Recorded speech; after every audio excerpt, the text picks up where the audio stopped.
Oh my gosh, that is a certified slapper right there. I want that playing at my birthday party every year from here on out. What's going on, ladies and gentlemen? It's me, Majora, here today to log my experiences with my first 5 hours in Chocobo Mystery Dungeon, everybody. Yeah.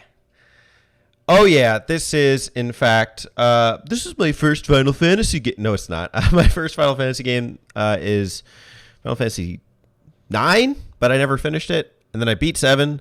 But here I am playing Chocobo Mystery Dungeon because why not? It's a damn good game. This was a game on the Wii, and then it got kind of a port remaster-esque kind of behavior here on the Switch. And it's a very interesting experience. What happens is you're plopped into this world as a chocobo, and this is kind of like the hub world, and people talk. They have voices and voiceovers, even for some like weird NPCs, like non-important ones. And I'll talk to one in a moment. Currently, I'm activating high-speed running mechanisms. I didn't unlock this. You're born with this in your heavenly chocobo state. Here's a map. Tells you where to go in case you ever get confused. Yo, dude. So that's what I was talking about with the voice acting. Mystery dungeons are kind of one and the same, but each one has their own kind of interesting twist. The series that have mystery dungeon games include Tornico from the Dragon Quest series, the Pokemon games, and then also this one with Final Fantasy. There's an Etrian mystery dungeon, and I'm probably forgetting. Oh, Shiren. Shiren is like another one of those main ones. They range on the spectrum of like really easy to really hard. This one is somewhere in the middle. This is a very fair and balanced mystery dungeon game. And the premise is that like everyone's suddenly got amnesia. RPG trope, of course.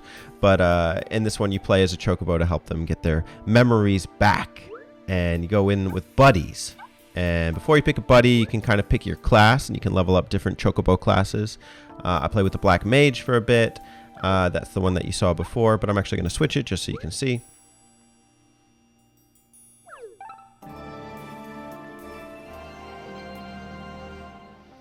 Very cool. If only I could change my job that easily. But you also have a buddy, and you can pick between main characters in the main story, monsters, and DLC. The one DLC that comes with the game, the Alpha Chocobo. It's not that spectacular.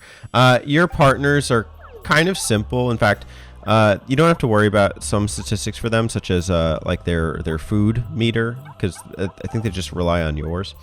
As you go through the game, you unlock different forms of each of these monsters, hence the ranks that you're seeing. And every monster or character has different weaknesses, resistances, and specialties. I'm picking this goblin here because last time I came in this dungeon, I got slammed by a boss with electric magic, and he has resistance to electric. This works on kind of an XP share system where your monsters have they level up all kind of together based on your job skills that you get. I love mystery dungeon games. They operate in kind of like a whole grid-based chess match in a sense. Every time you move, another monster on the screen moves. So I just did a kick, so technically other monsters on the screen would have moved. But this one is sleeping, so hence why you saw it didn't move. In addition to regular attacks, you also have abilities. Since I'm the knight, I have these attack abilities.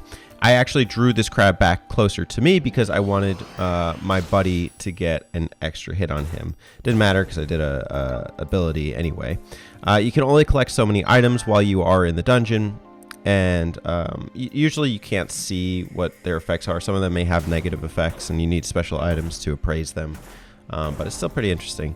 And essentially what you have to do is you have to find that little square on the grid in order to go to the next level of the dungeon. And there are many dungeons in Mystery Dungeon before you can clear the game.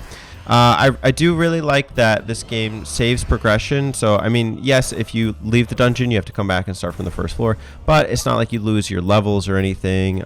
You do lose all your items if you die. So, it can be tricky, it can be challenging, but at the same time, it's not just, absolutely cruel. Huzzah! Level up. So, I just leveled up my job class. I was very close on the night, hence why I picked him. But I'm also trying to get buddy points, so you'll see that in a second. The yellow thing back there I just noticed is buddy points, so I get those so I can unlock more monsters and add more to my repertoire. I'm going to skip around a little bit. I actually want to just show you more of the dungeon.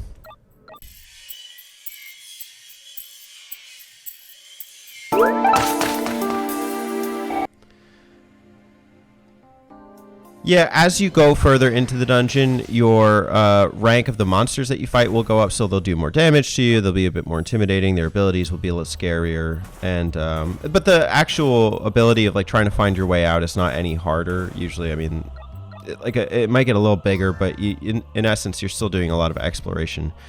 Your guy gets hungry, hence why the food meter in the top left corner keeps going down 8, 7, 6%, and hence why you see this chocobo looking all drunk. So you got to make sure that you're eating your greens, gyashal greens, they're called in this game. And I'll show you that in a second. I'm in a tough corner here, but I will be able to make my way out by playing it smart, having a couple knockback abilities, slow down on there, regeneration for turns, and kind of blocking off access for getting hit from that demon in the bottom right corner. Don't know his name. I'm not a Final Fantasy guy. I'll direct you to maybe Alex or Spencer for that. Okay, all my items here are purple, meaning I picked them up in this dungeon. I can't see what their abilities are. I took a wild stab at it with the iffy greens, and they ended up being fine. They were standard gyashal greens. And then at the end of every dungeon is a boss, which I will show you now.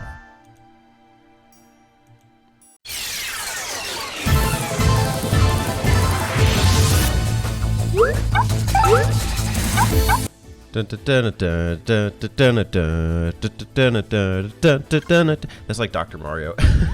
I'm setting up my abilities so you can actually set them to hotkeys on the controller. If you hold left and any trigger that you set, you can set whatever stats you want. Also, anytime, this one's a little annoying, but to use your partner's ability, you do need to do it from the menu.